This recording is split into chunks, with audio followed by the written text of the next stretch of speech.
جی سن رہا تھا، ہم بھی بات کر رہے تھے، آپ سن رہا تھا، اچھی بات ہے جی ایمان کے جی بارے میں۔ دیکھو اللہ کے نبی صلی اللہ علیہ وسلم نے مکی زندگی میں، دیکھو اللہ کے نبی صلی اللہ علیہ وسلم کی 2 زندگیاں ہیں، پتہ ہے نا آپ کو؟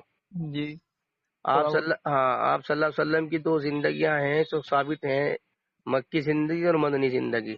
ہاں آپ صلی اللہ علیہ وسلم کی لگ بھگ ٹوٹل جو زندگی بنتی ہے وہ 63 سال بنتی ہے، ہاں ٹھیک ہے نا؟ 40 سال کے بعد تو اللہ کے نبی صلی اللہ علیہ وسلم کو نبوت ملی مکے میں، جی ٹھیک ہے نا؟ اس کے بعد آپ 13 سال رہے مکے میں، ہوں لگ بھگ 13.5 سال مکے میں رہے، اور قرآن اترنا شروع ہوا تھا نبوت کے بعد نا۔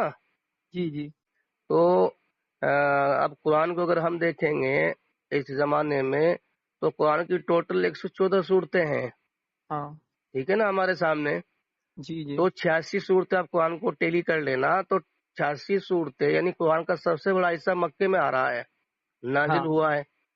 جی اور مکے میں کوئی احکامات بھی نہیں ہے، نماز کا، روزہ کا، حج کا، زکوٰۃ کا کوئی حکم ہی نہیں لاگو ہو رہا۔ جی جی صحیح۔ تو 86 صورتیں، قرآن کی 86 صورتیں اللہ کا تعارف کرا رہی ہیں، اللہ کی پہچان کرا رہی ہیں، اور سارا کا سارا ایمانیات کا علم اس 86 صورتوں کے اندر ہے۔ ہاں مولانا یوسف صاحب رحمۃ اللہ فرماتے تھے کہ 86 صورتوں کے اندر ایمان کا علم ہے، جی یہ سارا کا سارا ایمان کا علم ہے۔ اعلیٰ پچھلی قوموں کے واقعات کو لا کر کے اللہ تبارک و تعالیٰ نے اس امت کو ایمان کے سیکھنے کی طرف مائل کر رہے ہیں۔ ہے نا، صحیح بات۔ ہلو، ہاں جی بولو نا، صحیح بات ہے۔ سمجھ میں آ رہی ہے نا باتیں؟ ہاں ہاں ہاں، تو سارا کا سارا جو اختلاف مکے میں ہوا ہے نا اللہ کے نبی صلی اللہ علیہ وسلم کے ساتھ، جی تو وہ نماز اور روزہ، حج اور زکوٰۃ کرنے پہ نہیں تھا، کیونکہ وہ تو احکامات آئی بھی نہیں تھے۔ وہ جھگڑا تھا ربوبیت کا، اللہ رب ہے۔ ہوں تو یہ چیزیں اللہ کے نبی صلی اللہ علیہ وسلم نے ایمان کی اچھا، جب اللہ کے نبی صلی اللہ علیہ وسلم نے ایمان کی آواز لگائی، کلمہ لا الہ الا اللہ ان کے سامنے رکھا، تو ایسا نہیں کہ یہ لوگ سارے مان گئے ہوں نہیں نا۔ نا۔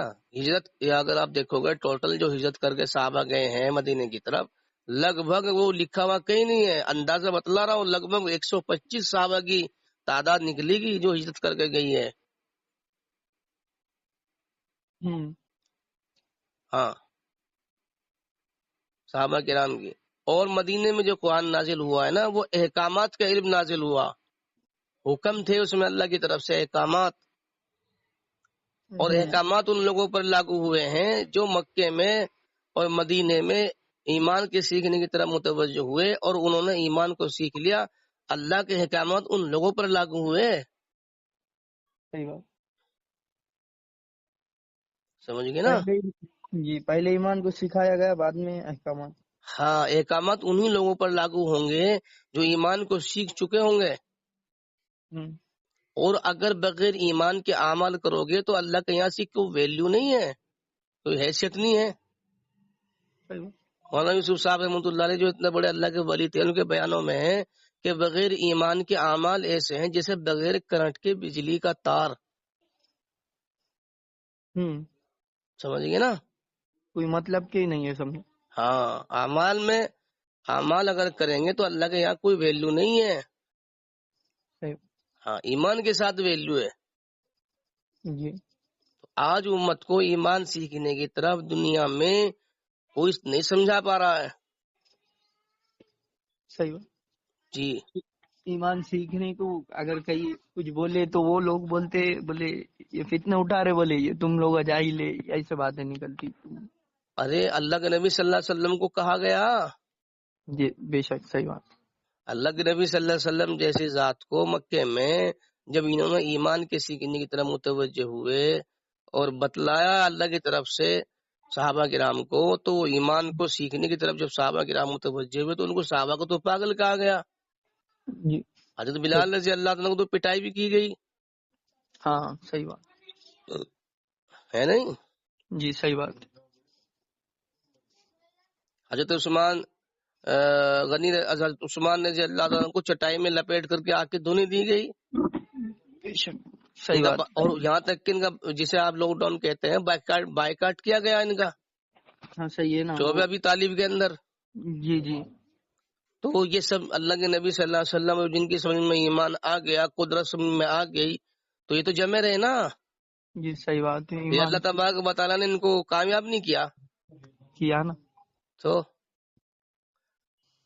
ایمان کے اوپر محنت ہوئی تھی. اللہ کے اوپر جب بھروسہ تھا، انہوں نے اللہ کے اوپر بھروسہ کر کے شعبہ ابی طالب کے اندر قید ہوئے، تو اللہ تعالیٰ نے ان کا انتظام بھی کیا نا. ہاں دیکھیں، اللہ کی ذات پہ کامل یقین اور کامل بھروسہ ہونا چاہیے آدمی کے اوپر، اور اللہ کے غیر کی ساری امید دل سے نکلنی چاہیے. یہ اصل مقصد ہے.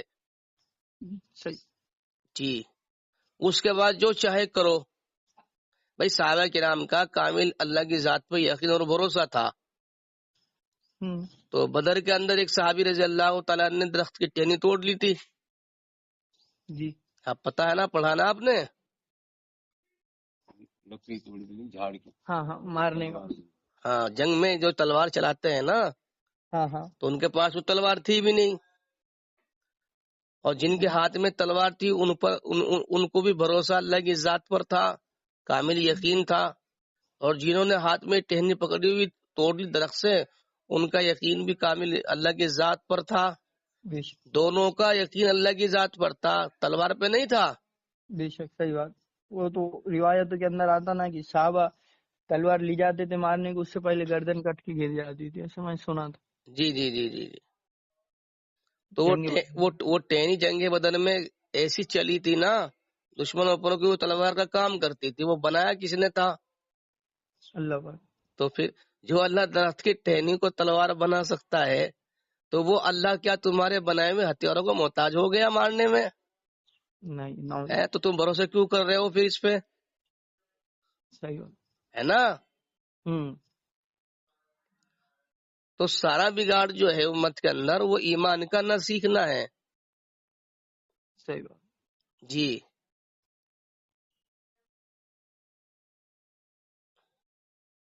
ہاں تو پھر میرا کو بل. ہاں. جی جی السلام علیکم. وعلیکم السلام. جزاکم اللہ.